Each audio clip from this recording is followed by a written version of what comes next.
Hey guys, welcome back here to part 2 of our Zachary Taylor video, and we're going to jump right in. I am flying solo yet again. Henry's not with me right now, so you're kind of stuck with me for the remainder of the Taylor portion of things. So jumping right in, Zachary Taylor, he had a lot of interesting historical family ties. His second cousin was actually James Madison. His fourth cousin, once removed, I should say, was actually Robert E. Lee, who married Mary Custis Washington. That was actually Washington's step-great-granddaughter. So, pretty interesting. I actually, her name was just Mary Custis, not Mary Custis Washington, but she was Washington's step-great-granddaughter. Pretty interesting stuff. And Zachary Taylor, he was also a descendant from Pilgrims on the Mayflower. It was actually, to be exact, he was a descendant of William Brewster. William Brewster was a passenger on the Mayflower. He was a key separatist leader and a preacher in the Plymouth colony. So pretty interesting stuff. So you can tie his roots all the way back to the Mayflower. Robert E. Lee, who married, no, I already got that, I'm sorry.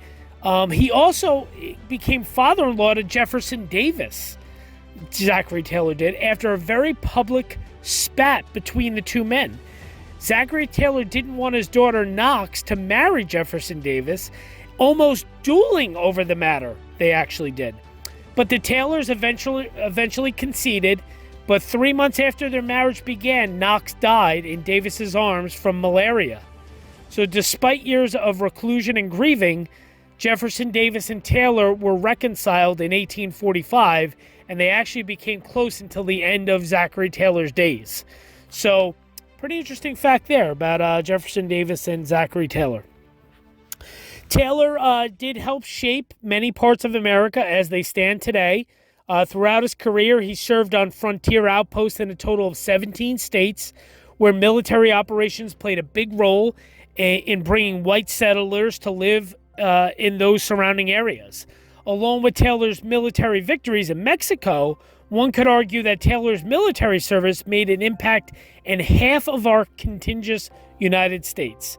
Obviously, Taylor was a pretty big war hero. He was actually a Mexican war hero.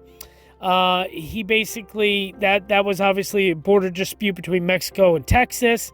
And General Taylor was sent by President James Polk in 1846 to protect the border at the Rio Grande. However, Mexican troops attacked and Taylor defeated them despite having fewer men. And this action led to a declaration of war. Despite successfully attacking the city of Monterrey, Taylor gave the Mexicans a 2-month armistice, which upset President James Polk.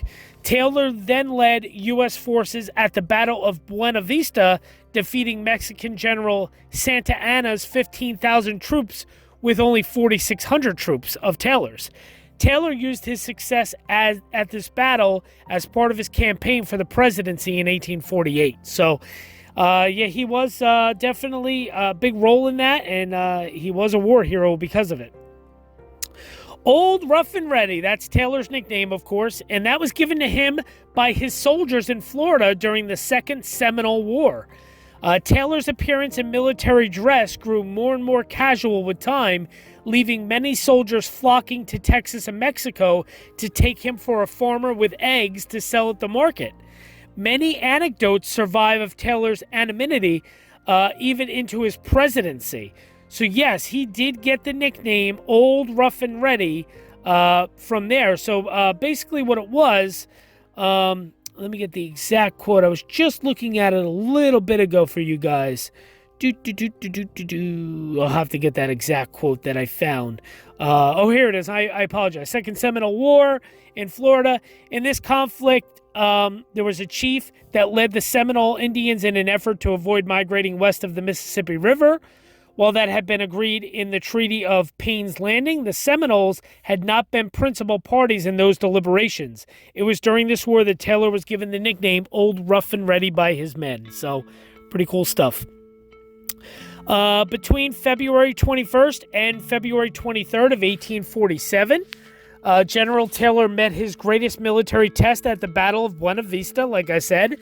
He was stripped of thousands of his regulars and left with inexperienced volunteers. General Antonio Lopez de Santa Anna marched 20,000 troops north to meet Taylor, who then only had just over 4,000 troops. Taylor defied orders from the Secretary of War, which told him to fall back to Monterey, over 100 miles away. Taylor and his aides stood their ground because they knew if Santa Anna was marching through hundreds of miles of deserts, and if the superior Mexican force replenished themselves in a city like Saltillo, only a few miles away from the battle site, they would strengthen up again and crush the Americans numerically. So Taylor and the American soldiers took on a depleted Mexican force, and because they stood their ground, they were able to miraculously save themselves from destruction. The Mexican force retreated, and Taylor was hailed a national hero. So pretty cool stuff. That's actually where he really, got his prominence for his war hero status. Pretty cool stuff. Another very interesting thing about Taylor, he never voted in any election. Far away from any polling location, Taylor believed it wasn't a soldier's duty to oppose political beliefs while serving. Even in his own election, Taylor reportedly didn't vote because his wife had misgivings about his entrance into political life. So the presidency was the first political office Taylor ever held. So pretty interesting stuff there. As president, Zachary Taylor, he had to deal with the aftermath of the territories won in the war he had just fought in. California and New Mexico desired their own state governments, but the issue of slavery prohibited their request from becoming a reality. Taylor desired to see California and New Mexico's anti-slavery constitutions adopted, or constitutions, I should say, adopted. Interesting, considering that he shamefully held between 100 to 300 slaves during his lifetime. Still, Taylor was not going to compromise or budge, and when Southerners threatened to take measures bordering on secession, Taylor said that he would hang anyone taken in rebellion against the Union with less reluctance than he did deserters and spies in Mexico. So basically, contentious it was. It was definitely a contentious time. We're going to get into that in a minute about the Compromise of 1850 and how that was really not well handled. We'll get into that here in a second. As Taylor laid dying from his stomach ailment caused by proverbial milk and cherries meal on the 4th of July, congressmen were attempting to impeach and censor him on Capitol Hill. A lot of people don't know this. Some cabinet members had shadily approved a resolution to a case which would allow Secretary of War George Crawford, that's a picture right here of George Crawford, to pocket $100,000 in legal expenses. Zachary Taylor didn't grasp the political implications of the case and eventually realized he would have to fire most of his cabinet in order to maintain the integrity of his administration. Taylor also signed his most significant foreign policy achievement on his deathbed, the Clayton Bulwer Treaty, which provided a route to build a canal similar to the Panama Canal, completed 64 years after the treaty was made with Britain. So, pretty interesting stuff. The Clayton Bulwer Treaty was an agreement between the U.S. and Great Britain. It was signed in 1850 that related to the status of canals and colonization in Central America that obviously Taylor passed on his deathbed. Both sides agreed that all canals would be neutral and neither side would colonize Central America. So pretty interesting stuff there. And then last but not least, to touch on these facts that I got from this great source. In 1991, Zachary Taylor's body was exhumed. One historian, Clara Rising, she took it upon herself to gain the clearance of family members in order to test Zachary Taylor's body for arsenic poisoning. There was a credible case that Taylor's last meal had a little more than innocent fruit involved. While arsenic was definitively ruled out by the autopsy, the historian Clara Rising, She still believed that it could have been used, including the death angel, a type of mushroom that is nearly indistinguishable from healthier mushrooms, and as told by the name, utterly deadly. So perhaps we will never know. In Rising's book that she wrote, The Taylor File, it's a great read for anyone interested in learning about the autopsy and a more personal look into Taylor's presidency. But yes, he was exhumed in 1991. And basically, they established that he had not been poisoned. The level of arsenic in his body was consistent with other people of that time, but the level of antimony was not. So basically, experts believe that his death was of natural causes, but some scholars, like the historian I just touched on, she remains unconvinced. So pretty interesting stuff there. And just so everybody knows, I got these facts, you see it here on your screen, from the Zachary Taylor Project. So if you go on Instagram and you type in all one word all together, the Zachary Taylor Project, that will show you their Instagram page. And then if you go to their website, www.TheZacharyTaylorProject.com, if you are interested in history, and especially if you're interested in our 12th president, old rough and ready, Zachary Taylor himself, you need to check out this Instagram and this website. This, the person that reached out to me, a fellow New Jersey native, I actually reached out to them asking if they could give me some fun facts about Taylor, and they gave me all sorts of awesome things, and I cannot thank them enough. They were wonderful, just so amazing. I'm going to leave the links for Instagram and their website down below in the description of this video, but please go check it out. They deserve all the recognition as far as most of these facts, and it was wonderful, absolutely wonderful to work with them. So big shout out and a big thank you to them for all they did for us. So another thing I just want to touch on real quick. You know, we touched on Taylor, his childhood, that sort of thing. You know, Taylor was one of the largest slaveholders in the country at the time. And this made him, when he ran for president, it made him very acceptable to the South. A combination of slaveholder and a popular hero, war hero. It basically made him irresistible to the South. As I said, he never held political office. His opinions on slavery, there's my timer. You guys have heard that before. I apologize. His opinions on slavery and the discord between the North and the South, they were generally unknown. He really was a mystery in a lot of ways. Like I said, he never voted in his life until he ran for president, and there's even claims he didn't even vote in his own presidential election, because his wife, you know, was unsure about him entering into political life. There really is just not enough of a quote-unquote Taylor record to suggest which way he would have gone. You know, the 64-year-old general, he was elected with only 47% of the popular vote. So he didn't, you know, overwhelmingly win the popular vote. The country was really in a precarious position at the time, and all eyes were really on Zachary Taylor when he was elected president.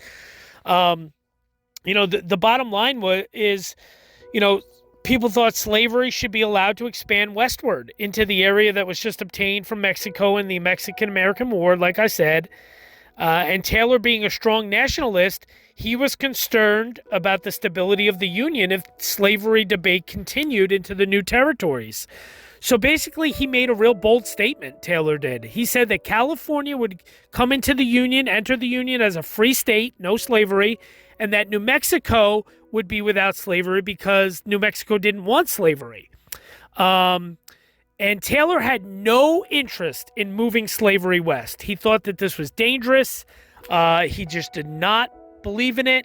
Obviously, like I told you, South Carolina was one of the states that threatened to secede from the Union.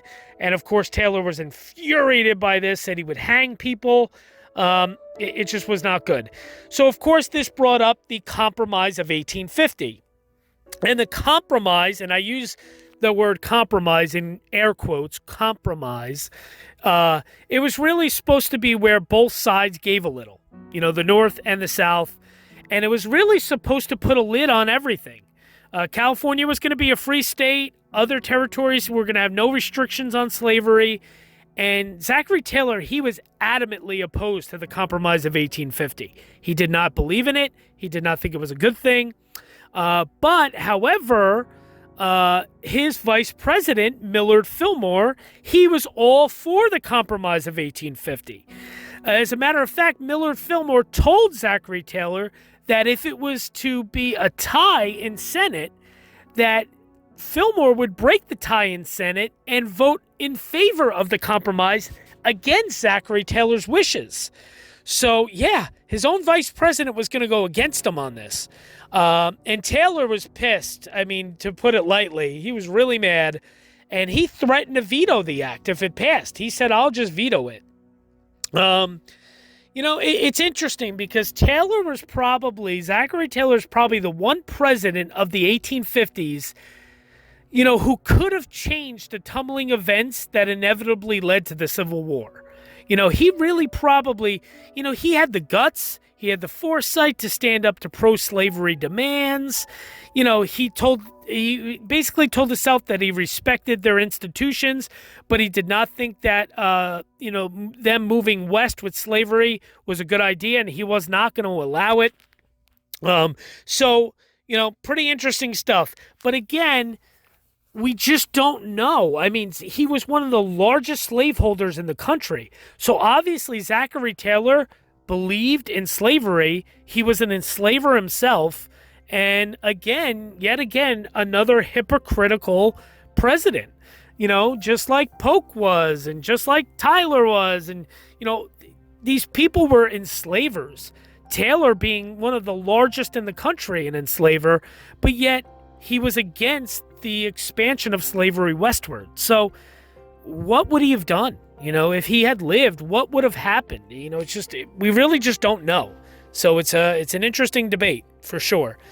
There was a cholera outbreak the previous summer in the Washington, D.C. area.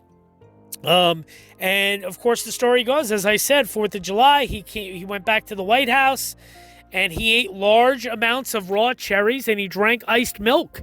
And 5 days later, he died in office. And Taylor was only the second president to die while in office. And it shocked Americans.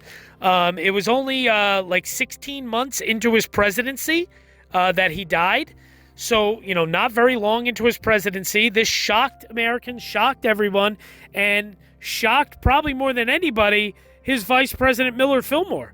Millard Fillmore was not ready to take over as president, and here it was. That was what was on his plate in front of him. So there you go. And, of course, now what you're seeing on your screen is the Zachary Taylor tomb, the original tomb there, which this is in Kentucky. Actually, I'm going to read a little excerpt for you from another source, so just give me a second here. So I just want to read some stuff to you about his gravesite there. So the outpouring of public mourning was staggering as 100,000 people lined the streets to watch more than 100 carriages draped in black ride 2 miles to the Congressional Cemetery. At the public receiving vault, a crowd was gathered. Those that had arrived early had secured a spot in the shade while the latecomers stood in the hot summer sun. The Reverend Pine read an Episcopal liturgy and the door to the vault was closed. As Taylor lay in the temporary tomb that William Henry Harrison and John Quincy Adams had occupied before him, attention turned to where he would be permanently buried. The City Council of Frankfort, Kentucky made a request to the widow for the body. She wanted him to rest in the Taylor Family Cemetery, located about 5 miles from Louisville on the Brownsboro Turnpike. So in October of 1850, the Senate allocated $8,146.73 to cover the funeral expenses and added $4,000 to transport his remains to Kentucky. That same month, the president's brother, General Joseph P. Taylor, arrived in Washington, D.C. to retrieve the remains. The coffin was placed on a train bound for Pittsburgh, Pennsylvania. It arrived on Monday, October 28th, and the casket was then transferred to the steamboat Navigator, and it was bound for Louisville. The boat sailed slowly, stopping along the route for local ceremonies. On November 1st, it arrived in Louisville, and the remains were carried to the family cemetery where they were received by the Louisville Legion. Taylor was placed in a limestone vault built into the side of a hill with the back wall embedded into the earth. There was no monument at the site, and over the door was a simple inscription that read, Z. Taylor, born November 24, 1784, died July 9th of 1850. The door was locked and the key given to his nephew, General Richard Taylor. He kept the key but did little else, and over the following decades, the tomb deteriorated.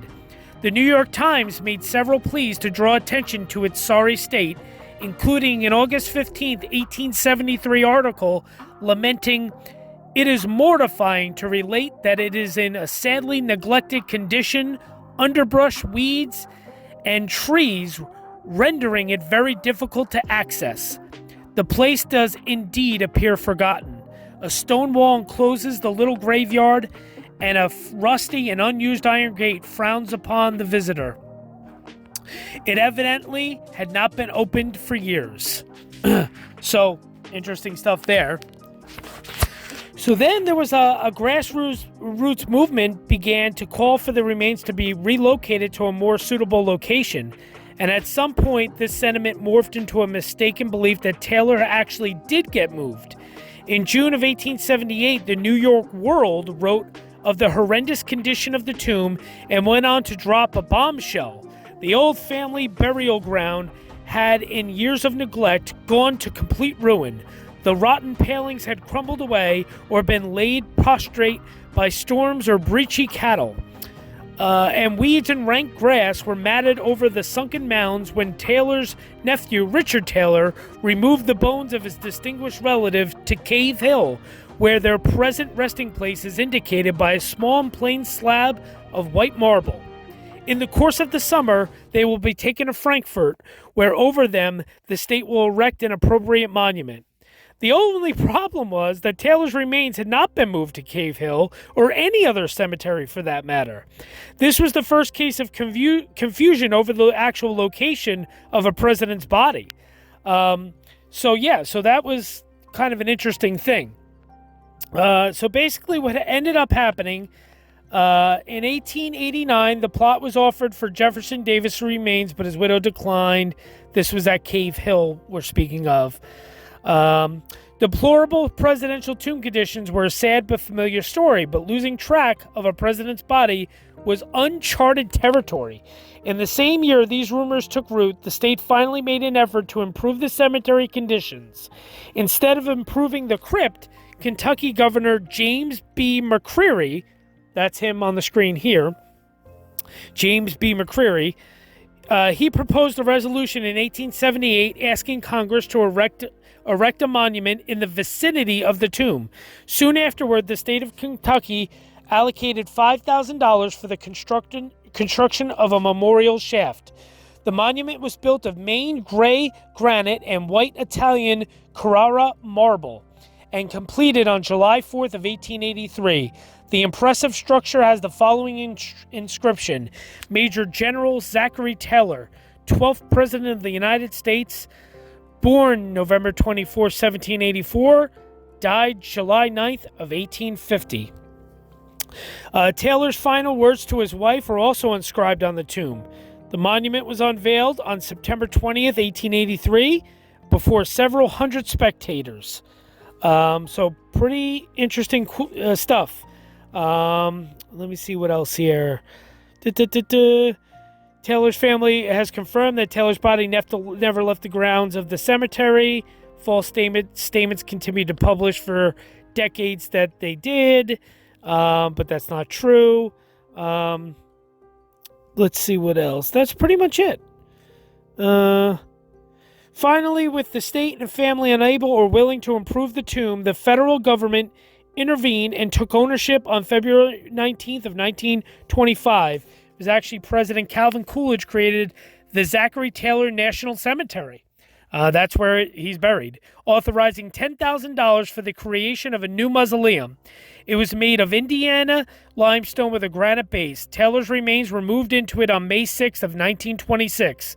After all of these years, it was believed that Zachary Taylor's remains could finally rest in peace. But alas, in June of 91, obviously, like I said, college professor historian Clara Rising, they exhumed the body. But it is still the same tomb that he was put back into. And it is called, all these pictures you've been seeing on the screen, it is called the Zachary Taylor National Cemetery. It's on Brownsboro Road in Louisville, Kentucky. Beautiful place. As you can see, you know, the original tomb that he was originally in, that was the pictures that you saw earlier, and I'll show them again right here. This was that original tomb that I spoke of. And then, of course, the tomb that he lays to rest in now. So pretty cool. Pretty cool stuff. Interesting stuff about his gravesite. So I hope you guys enjoyed this. Zachary Taylor, a look at our 12th President of the United States. Good old rough and ready. Zachary Taylor. I wish Henry was here to do the audio with me because he loves Zachary Taylor. He loves his nickname. He never forgets that nickname, Old Rough and Ready. He thinks it's neat. So, and he now has a little brother named Zachary. So he'll never forget Zachary Taylor, that's for sure. So I hope you guys enjoyed this. Stay tuned. Of course, next week will be the next installment of our presidential series, looking at the 13th president, Millard Fillmore, Zachary Taylor's vice president. So we're going to take a look at that. So stay tuned. Subscribe, do all those great things. Leave your comments. Hey, listen, I love the comments. Please leave your comments, questions, leave your concerns, leave your advice, leave your opinions, anything you want, even constructive criticism. Leave it down below. I want to see it, I want to read it, and I want to interact with you guys. So please, by all means, leave those comments and questions. And thanks for stopping in. We'll see you again next week. Thanks, guys. Bye-bye now.